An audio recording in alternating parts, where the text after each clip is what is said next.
Hello and welcome back to RGM education YouTube channel. আজকের এই ভিডিওতে বেসিক্যালি আমরা আলোচনা করব আপার প্রাইমারি নিয়ে। আপার প্রাইমারির প্রথম যেটা আমরা আলোচনা করব যোগ্যতা কি রয়েছে, যোগ্যতা, তারপরে আমরা আলোচনা করব বয়স এবং তারপর আমরা আলোচনা করব বেতন নিয়ে। যোগ্যতা, বয়স এবং বেতন, ঠিক আছে, এই তিনটা বিষয়।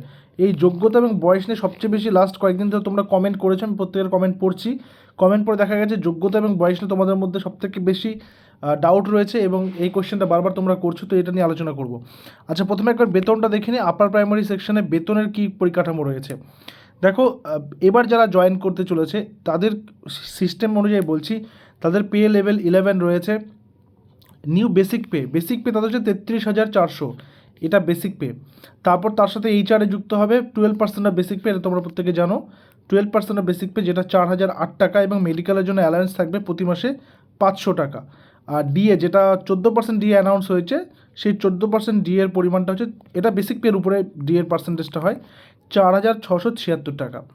অর্থাৎ নিউ স্টার্টিং গ্রস স্যালারি তাদের 42,584, কিন্তু এটা তারা হাতে পাবে না, এখানে ডিডাকশন রয়েছে। এখানে প্রভিডেন্ট ফান্ডের টাকা কাটা হবে, তারপর কিছু ট্যাক্স কাটা হবে, এবং সব মিলে সব শেষে তারা কিন্তু পাবেন 40,380, 40,380 টাকা প্রতি মাস, ঠিক আছে। অর্থাৎ যারা এবার জয়েন করবেন, যাদের এই যে কাউন্সেলিং হচ্ছে, যাদের রিকমেন্ডেশন দেওয়া হচ্ছে, তারা স্কুলে ভিজিট করছেন স্কুলে জয়েন করার জন্যে, তাদের বেসিক পে 33,400, এবং তারা সব কিছু মিলে হাতে পাচ্ছেন কত, 40,380 টাকা। এটা হচ্ছে বর্তমান আপার প্রাইমারি জয়নিংয়ের সময়কার বেতন রয়েছে।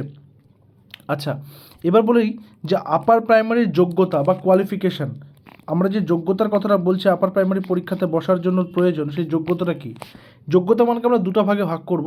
একটা হচ্ছে ডিএলএড যারা করেছে তাদের জন্যে, আরেকটা হচ্ছে বিএড যারা করেছে তাদের জন্য। একটা কথা বলে রাখি, এই কনফিউশনটা কিন্তু রাখলে চলবে না। প্রাইমারিতে শুধুমাত্র ডিএলএডদেরকে বলা হয়েছে যে তারা যোগ্য, সুপ্রিম কোর্ট বলে দিয়েছে, এবং সেই মোতাবেক কিন্তু পশ্চিমবঙ্গের রাজ্যেও 2023-এ ফর্ম ফিল আপ হয়েছে প্রাইমারি টেট পরীক্ষার জন্য। কিন্তু আপার প্রাইমারি কিন্তু শুধু ডিএলএড নয়, আপার প্রাইমারি ডিএলএড এবং বিএড উভয় যে ট্রেনিং রয়েছে, উভয় ট্রেনিংই কিন্তু যোগ্য, প্রথম থেকে যোগ্য, পরবর্তীকালেও সেটা যোগ্যতা রয়েছে। ডিএলএডদের ক্ষেত্রে কী কী দরকার? ডিএলএডদের ক্ষেত্রে দরকার DElEd plus graduation. DElEd plus graduation, এখানে কিন্তু গ্র্যাজুয়েশনের কোনো প্রাপ্ত নম্বর কত পার্সেন্টেজ সেগুলোর কোনো ব্যাপার নেই। বাট বিএড যারা করেছো, বিএডের সাথে যারা গ্র্যাজুয়েশন উইথ 50% মার্কস, মানে গ্র্যাজুয়েশনের 50% মার্কস থাকতে হবে, এটা ইউআর ক্যান্ডিডেটদের জন্যে। আর যারা রিজার্ভেশন অর্থাৎ এসসি, এসটি, ওবিসি রয়েছে, তাদের কিন্তু 5% রিল্যাক্সেশন রয়েছে এখানে, অর্থাৎ তাদের 45% থাকলেই তারা বসতে পারবে। তো এখানে গ্র্যাজুয়েশন কিন্তু বাধ্যতামূলক, গ্র্যাজুয়েশন থাকতেই হবে। ডিএলএড আগে করা থাকলেও হবে, ডিএলএড পরে করা থাকলেও হবে। আর বিএড তো গ্র্যাজুয়েশনের পরেই করতে হয়, আগে তো করার কোনো সম্ভাবনা নেই। তো এখানে যে বিষয়টা সেটা হচ্ছে আপার প্রাইমারি যোগ্যতা মানের ক্ষেত্রে ডিএলএড বলো বা ডিএড বলো, সেই ক্ষেত্রে গ্র্যাজুয়েশন থাকলে পরীক্ষায় বসতে পারবে। আর বিএড যাদের রয়েছে, বিএড বা বিএলএড যেটা যেটা তোমরা বলো, সেক্ষেত্রে কিন্তু গ্র্যাজুয়েশন 50% মার্কস সেখানে প্রয়োজন, এবং এসসি, এসটি, ওবিসিদের জন্য 5% রিল্যাক্সেশন সেখানে রয়েছে। এটা গেল হচ্ছে আমাদের কি যোগ্যতা। আচ্ছা, বাকি ডিটেলসে যাওয়ার আগে একটা তোমাদেরকে আপডেট দিয়ে দিই। আমাদের RGM এডুকেশনের পক্ষ থেকে কিন্তু ব্যাচ, অর্থাৎ সেকেন্ড ব্যাচ লঞ্চ করা হচ্ছে আপার প্রাইমারি টেটের। আমাদের একটা ব্যাচ অলরেডি 1 মাস হলো চলছে, সেকেন্ড ব্যাচ চলছে, সেকেন্ড ব্যাচে অ্যাডমিশন চলছে, এবং সেকেন্ড ব্যাচের ক্লাস শুরু হচ্ছে 7th of October, 7ই অক্টোবর থেকে কিন্তু আমাদের এই ক্লাস শুরু হচ্ছে, 7th of October থেকে। তো এখানে তোমরা কী কী পাবে? এখানে কিন্তু ফিজ রয়েছে, ওয়ান টাইম ফিজ 899, এবং মার্চ এই কোর্সের পুরো ভ্যালিডিটি রয়েছে 12 মাস, 12 মান্থস, ঠিক আছে।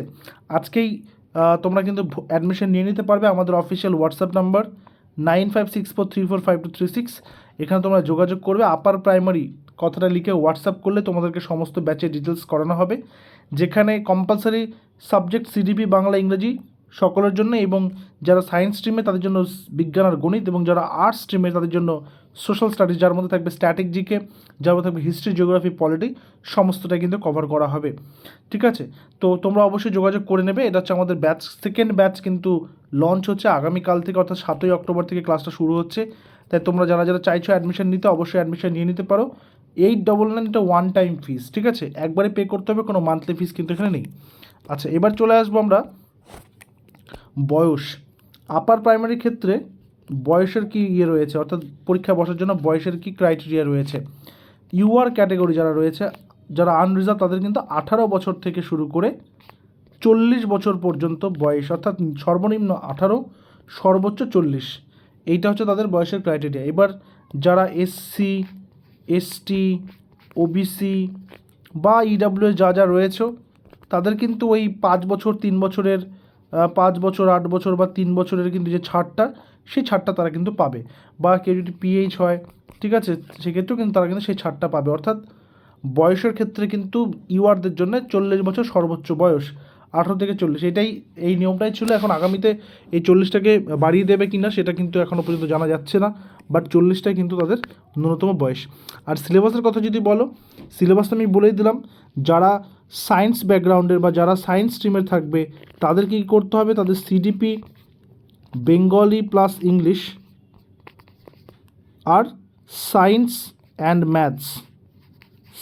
ম্যাথস, ঠিক আছে। আর যারা আর্টস স্ট্রিমের রয়েছে, তাদের কি সিডিপি বেঙ্গলি ইংলিশ তো থাকছেই, তার সাথে তাদের চলে আসবে এসএসটিস, অর্থাৎ সোশ্যাল সায়েন্সটা বা সোশ্যাল স্টাডিজটা, যার মধ্যে হিস্ট্রি, জিওগ্রাফি এবং ইন্ডিয়ান পলিটি। এবং বেশিরভাগ ক্ষেত্রে কিন্তু ক্লাস 6 through 8-এর যে বইগুলো রয়েছে সেগুলো ভালো করে পড়তে হবে।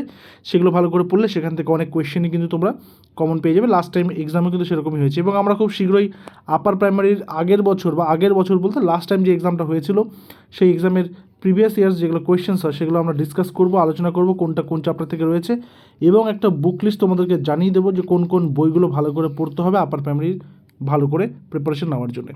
আর আপার প্রাইমারি নিয়ে কারো কোনো কোয়েশ্চেন, কারো কোনো জিজ্ঞাসা থাকলে অবশ্যই এই ভিডিওর কমেন্ট সেকশনে জানাবে, চেষ্টা করবো সেগুলো অ্যান্সার করে দেওয়ার।